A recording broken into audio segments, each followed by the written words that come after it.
Welcome to my boring opinion. Okay, I'm back again.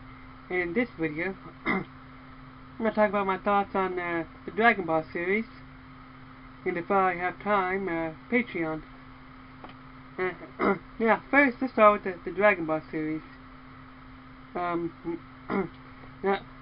I got into the Dragon Ball series back in 2001. And I got into it during the Cell Game Saga, when the Cell Game Saga was airing on Toonami, which I believe they still show that on Cartoon Network. And then I got some Dragon Ball VHSs back then, and then I ended up collecting the entire Dragon Ball Z collection of VHS. And then when the DVDs came out, in seasons, I ended up getting the seasons instead of. I still have the VHS, and now I watch the seasons on DVD. Which, technically speaking, since the Dragon Ball series is divided into sagas rather than seasons, it's kind of tricky. Which Dragon Ball managed to pull it off very nicely, I think, for the first couple of seasons. I think it's pretty nicely. Season 3, I don't know. The last episode of Season 3 didn't seem like much of a finale to me. Unless it was going to end with, like, whether or not the cliffhanger was whether or not Tien Shinhan was going to kill Goku or something like that. And then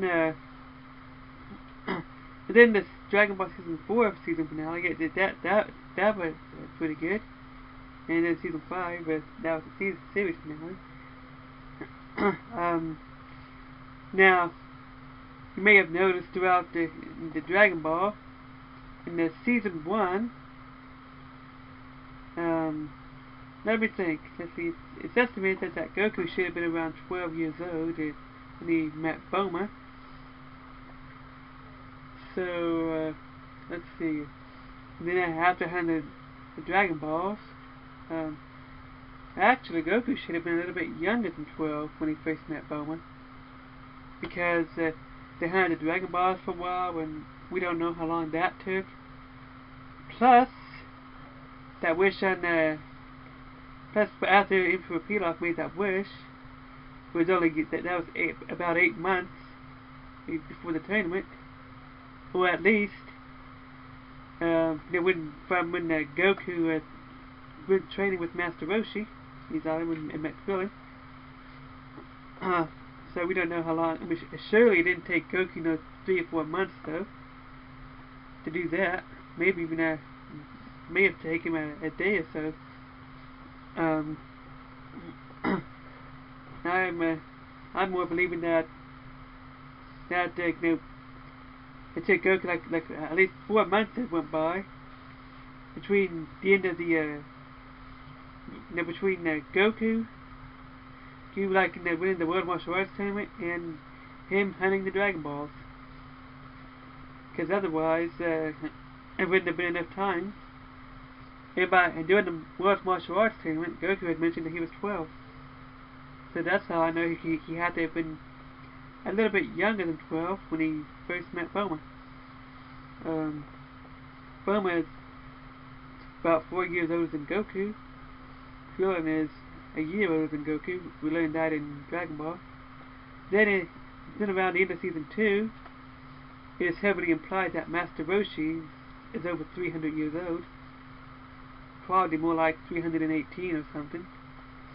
Because Korin had mentioned that no one had climbed the tower in 300 years, and Master Roshi was the last guy that climbed the tower. So that means that Master Roshi was over 300 years old. So also notice that by the time Goku took on King Piccolo, or like the 3 years later, I was like he should have been 15. He didn't look much older than 12. Of course, I believe Vegeta explains that in one of the later episodes in Dragon Ball Z. One of the last, within the last 3 episodes. I mean, you know, he said when he said that the Saiyans retain their youth for battle. Now, Dragon Ball Super, and that's supposed to take place after the Battle of the Gods and Resurrection F, which I think Resurrection F should have been called Return of Frieza. If that's supposed to takes place like a spin-off based on that timeline, then, which I believe it is, then there's a lot of mistakes in it. And without even watching very many episodes, because I've seen both of those, I've seen Battle of the Gods and Resurrection F, which has a bunch of mistakes in it. I mean, Akira Toriyama should have watched the series, the Dragon Ball series, straight through before. Now, he should have watched the series straight through to refresh his memory when he was thinking about creating a couple of new movies. Because Dragon Ball Battle of the Gods has a bunch of mistakes, starting with the ages of a lot of the characters. For one, there was no mention of Buller, who should have been about 3 years old. 3 years old. Excuse me. Yeah, Buller should have been 3 years old. That's Vegeta and Bulma's daughter. In the last 3 episodes of Dragon Ball Z, which takes place 10 years after Majin Buu, he's about he must be about 8 years old.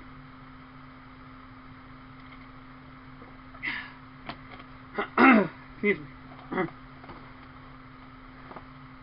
So we know that Vegeta and Bulma has a 3-year-old. Trunks and Goten hasn't aged much. Trunks should have looked about something like History of Trunks, the 13 years later thing. He should have looked like that. You know, what would it look like when he was training with Gohan? He should look like that, which he would have been 14. But I don't guess people age that much between 13 and 14. I mean, maybe a little bit, but not that much. That's it for the Dragon Ball part. Now, Patreon. Now, now, here's my thoughts on Patreon in general. I think Patreon is a very good thing. It's a good idea for anybody, any type of content creator, whether it's art, music, creative writing,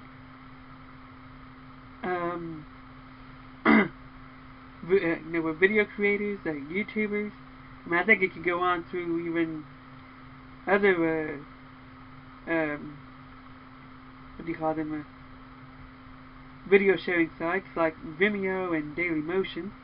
You can get onto that. I don't know about bloggers and vloggers, like bloggers in general, like people who just all they do is update blogs. I wish I'm sure there was something. I'm sure it'd be under writing or something. And there's pretty much a category for everything in Patreon, so it's not just limited to YouTube and video sharing. And I think that it is a very good idea, and it comes in handy. And people can make money off their creation. They could do like per creation or per month, unless Patreon has made some updates, which I think I saw that they did. I need to go look and make sure. Which anyways, I'll do a video on that later. Anyways, that's it for this video. Bye. This has been my boring opinion. Feel free to to support me on Patreon. The link is in the description. And don't forget to subscribe and like and thumbs up and like my videos. Thank you.